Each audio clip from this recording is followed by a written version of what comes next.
Today I'm going back to basics. We're talking about Medicare Part A. This is the first piece of Medicare, so definitely important to understand. And we'll also review how and when to get signed up for Medicare Part A. So stay tuned.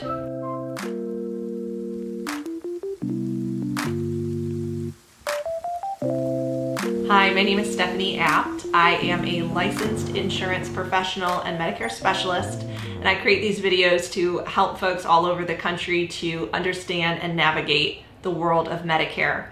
If you haven't done so yet, please click the subscribe button. That helps my channel to grow.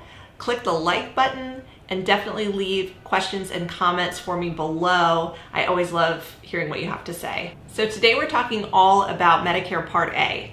This is the first part of Medicare, and today we're going to break down what Medicare Part A is, how much it costs, what it covers, how and when to enroll in Medicare Part A, and if you stick around to the end, I'm going to share some important tips on who shouldn't enroll in Medicare Part A, and these tips could save you a lot of money in tax penalties potentially, so you'll want to stay tuned for that. Now, there are a few different pieces to the Medicare pie.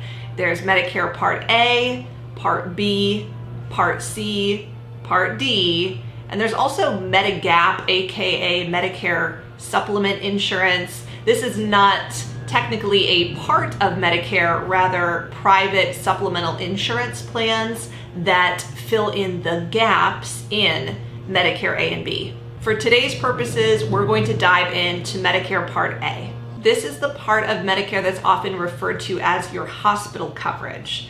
In general, Part A covers inpatient hospital care, skilled nursing facility care, inpatient nursing care that is not custodial or long-term care, also covers hospice and home health care. Medicare Part A is free for most people as long as you've paid into Medicare taxes for 40 quarters, which will be most of us.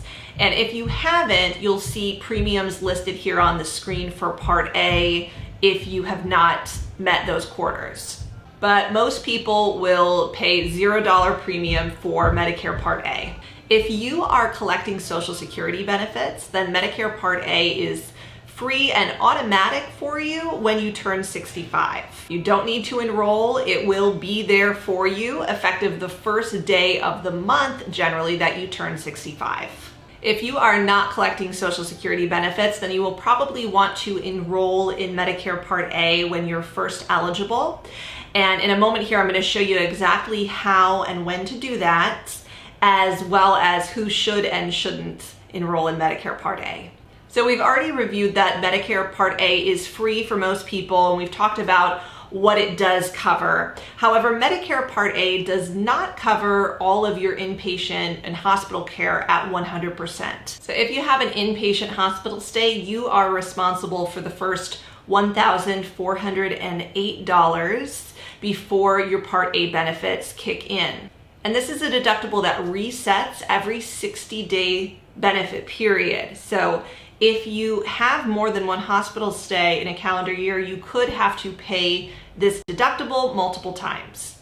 After you've met the deductible, Medicare Part A covers your first 60 days in an inpatient setting, and days 61 through 90, you are responsible for a $352 per day coinsurance amount. For days 91 and beyond, you pay $704 per day of coinsurance. Additionally, Medicare Part A covers your first 20 days in a skilled nursing facility, but days 21 through 100, you are responsible for $176 per day. These types of out-of-pocket costs can really add up, so this is where a lot of people look into Medigap or Medicare Supplement Insurance to help pay these deductible and coinsurance amounts. And most Medigap plans that you can purchase cover all of these Part A expenses at 100%. Next, let's go over how to enroll in Medicare Part A. If you are turning 65 and you're not collecting Social Security benefits and you want to enroll, the easiest way is to apply online at ssa.gov/Medicare. From here, you'll go down to where it says apply for Medicare only, and you'll be prompted to create a myssa.gov account if you don't already have one. And once you have created the account, you can log in and you can apply for Medicare Part A only. Now, when you're applying for Part A, you will be asked on the application if you want to also apply for Medicare Part B. Now, Medicare Part B does have a monthly premium associated with it. It's not free like Medicare Part A is. In most cases, you will want to enroll in Medicare Part B as well when you're first eligible, along with Medicare Part A. However, some people that are still working and have employer-based health coverage will want to enroll in Medicare Part A only and delay Part B. And as long as you're actively employed and you have health insurance through your employer has 20 or more employees, you can delay Medicare Part B without a penalty. And I've linked a video below that goes into more depth about how and when to delay Medicare Part B. You can also click up here to get more information about that. A common question that I get asked is, should I delay Medicare Part A as well if I'm still working, or should I sign up for Part A only since it's free? And the answer to that question depends. Most people will want to apply for Medicare Part A when they're first eligible. However, you'll want to be aware of enrolling in Part A if you have an HSA or health savings account that you are contributing to. Tax laws state that you cannot make HSA contributions if you are enrolled in Medicare Part A and or Part B. So if you're planning on working past age 65, you have an HSA employer-based plan, and you or your employer is contributing to that plan, you should not apply for Medicare Part A or Part B until you're ready to retire or ready to come off of that plan. Another important note when it comes to Medicare and HSAs, if you have an employer-based HSA plan and you're working past age 65 and you've delayed Medicare Parts A and B, you'll want to make sure to stop all HSA contributions 6 months prior to your Medicare enrollment. This is because when you apply for Medicare Part A, you receive up to 6 months of retroactive coverage, not going back farther than your initial month of eligibility. Let's give a real life example of this. Say you are 68 years old and you delayed Medicare A and B when you were first eligible at age 65 because you're actively employed and you have an employer-based HSA health plan.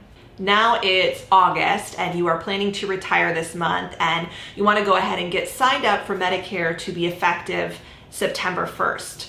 So when you sign up, you can have your Medicare Part B be effective September 1st per your request. However, your Medicare Part A coverage may be retroactive up to 6 months, or it could be all the way back to March 1st, 6 months prior, that Medicare makes your Part A effective date. So you will have wanted to stop all HSA contributions as of March, 6 months before you enroll in Medicare, so that you can avoid any potential tax penalties. Yes, Medicare has all kinds of rules and tricks, and you definitely want to be informed when it comes to your Medicare enrollment as well as your Medicare supplement plan enrollment, because there are certain enrollment windows that if you miss them, you could face big penalties down the road. That is exactly what we're here to help you with. I am an independent Medicare insurance broker. My service is 100% free of charge. I am licensed in and work with all of the top insurance carriers in most every state. So chances are we can help you with your Medicare plan enrollment. And of course, we'd be happy to do so. Please don't hesitate to give us a call at any time. You can send me an email or leave your questions and comments below. I'll be sure to reply. Thank you so much for watching. I hope you learned a little bit more about Medicare Part A. We'll see you soon.